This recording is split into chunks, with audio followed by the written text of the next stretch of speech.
Rajini sir phone பண்ணிட்டார். உங்கள் director music பிடிக்கலையா? ஓகே, சரி யோசிக்கிறேன் வச்சுட்டார். இல்லை சார், நான் அப்படி சொல்லலை சார். இல்லை பரவாயில்ல, நீ கிளம்பு அப்படின்னார். பயங்கர ஷாக்கு.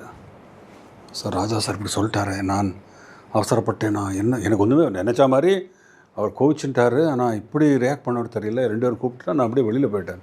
வெளியில் போய் அங்கேருந்து ஃபோன் பண்ணேன். லேண்ட்லைன் தான். ஃபோன் பண்ணால் என்ன சொன்னேன் சுரேஷ் அப்படி பஞ்சு சார். இல்லை சார், என்கிட்ட சொல்லியிருந்துருக்கலாம், நான் ஏதோ பண்ணியிருப்பேன், நான் இவ்வளோ மேனேஜ், சரி நான் வரேன் அப்படின்னாரு. ரஜினி சார் ஃபோன் பண்ணி என்ன ஆச்சு சார், நம்ம பேசுனது அங்கே கொஞ்சம் அப்படி இப்படி இருக்கு இல்லையா, நம்ம சொல்லிட்டேன் சார், அவர் கோவிச்சுட்டார் அப்படின்னு.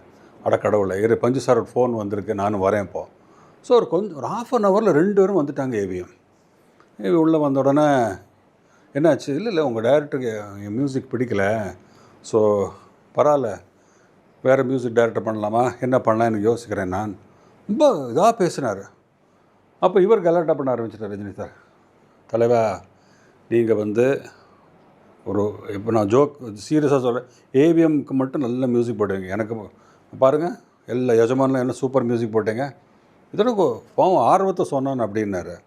இல்லை பரவாயில்ல அப்படின்னு சொல்லிட்டு ரொம்ப அதே சொல்லிவிட்டு 2 பேரும் டிஸ்டர்ப் ஆகிட்டாங்க. என்னடா இப்படி பேசுகிறாரு சொல்லிட்டு குவாய்ட்டாகி வெளியில் வந்தோன்னே ரொம்ப டென்ஷன் ஆகிட்டார். அப்புறம் விட்டு பிடிப்போம் அப்படின்னு சொல்லிட்டு போயிட்டாங்க.